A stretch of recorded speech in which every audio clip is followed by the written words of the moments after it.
Hello friend, welcome to our channel star facts and rule. आज मैं बताने वाला हूं कि किस कदर अमिताभ बच्चन और राजेश खन्ना के बीच इतना बड़ा मनमुटाव तनाव की स्थिति पैदा हुआ कि अंत समय तक दोनों ने एक दूसरे तक कभी मुलाकात नहीं किया और तनाव इतना बढ़ गया इन दोनों के बीच कि एक दूसरे का शक्ल तक देखना पसंद नहीं करते थे। तो चलिए बताते हैं पूरी स्टोरी क्या है और ऐसा क्या हुआ अमिताभ बच्चन और राजेश खन्ना के बीच कि एक दूसरे का मुंह तक देखना पसंद नहीं करते थे। दोस्तों, बात उन दिनों की है जब बॉलीवुड में केवल दो ही सुपरस्टार हुआ करते थे, जिसमें पहला सुपरस्टार है राजेश खन्ना जी और दूसरा अमिताभ बच्चन जी। इन्होंने अपने कला को इतने बेहतरीन तरीके से निभाया दोस्तों कि बॉलीवुड में इनका नाम अमर हो चुका है। एक को महानायक तो दूसरे को पहला सुपरस्टार के रूप में जो है नाम के रूप में दर्जा दिया गया है।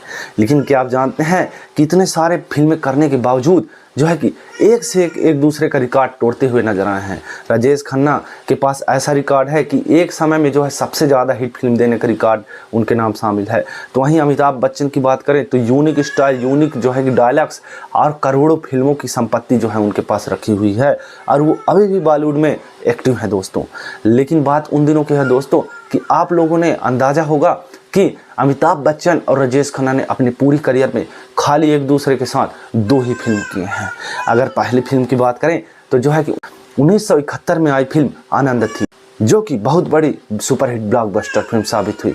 इसके बाद फिर से स्क्रीन पर दोनों दोबारा आए। फिल्म जो है 1973 में रिलीज हुई। फिल्म का नाम था नमक हराम और यहीं से उनकी जो है रिश्तों के बीच खटास पैदा हुई दोस्तों। एक दूसरे के बीच तनाव पैदा हुआ और साथ में फिर इसके बाद वो एक दूसरे के साथ मिलकर कभी भी एक फिल्मों में काम नहीं किए। तो चलिए पूरी स्टोरी बात बताओ दोस्तों। बात उन दिनों की है जब आप तो जानते ही होंगे कि नमक हराम फिल्म के डायरेक्टर कोई और नहीं ऋषि मुकेश जी थे और इस फिल्म की शूटिंग चल ही रही थी दोस्तों।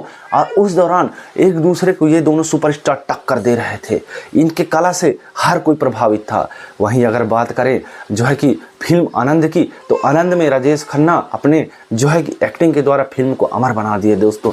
वहीं नमक हराम की बात किया जाए तो नमक हराम का जब क्लाइमेक्स आता है तो उसमें जो है कि डेथ सीन होता है, राजेश खन्ना का डेथ सीन आने वाला होता है। तब इस पर जो है चर्चा हो रही होती है।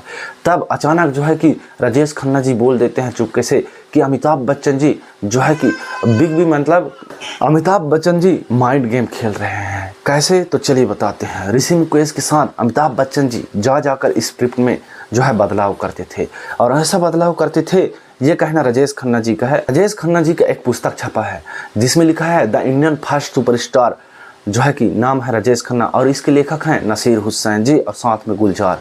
उन दोनों ने ही इसमें लिखा है कि कैसे जो है कि राजेश खन्ना जी चुप चुप के उनकी बातों को सुनना करते थे और बताते थे कि जो है कि Amitabh Bachchan ji deep mind game खेल रहे हैं, यानी दिमाग से खेल रहे हैं और फिर जो है कि हमको नीचा दिखाना चाहते थे। मतलब फिल्म में ऐसा क्लाइमेक्स लाना चाहते थे कि अपना सीन ज़्यादा करवा के मेरा सीन कम करवाना चाहते थे और यहीं से दोस्तों उन एक दूसरे के बीच खटास पैदा हुई।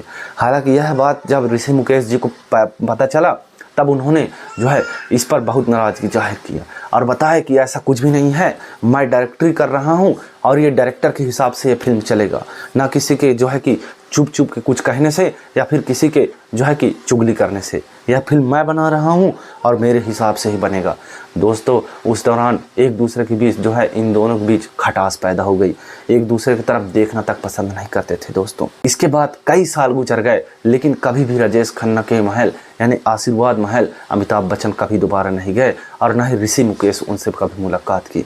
और यही नहीं, जब 69 की उम्र में कैंसर के चलते 2012 में राजेश खन्ना जी का निधन हो गया, तब भी जो है अमिताभ बच्चन जी वहाँ शरीक नहीं हुए दोस्तों। यानी एक दूसरे को लेकर इतना जेलसी फील था इन दोनों के बीच कि क्या ही बताया जाए दोस्तों। मतलब एटीट्यूड कभी ख़त्म ही नहीं हो पाता है दोस्तों लोगों का। तो दोस्तों, कैसी लगी ये वीडियो आप कृपया करके कमेंट करके बताएं और बताएं कि कौन सही है कौन गलत।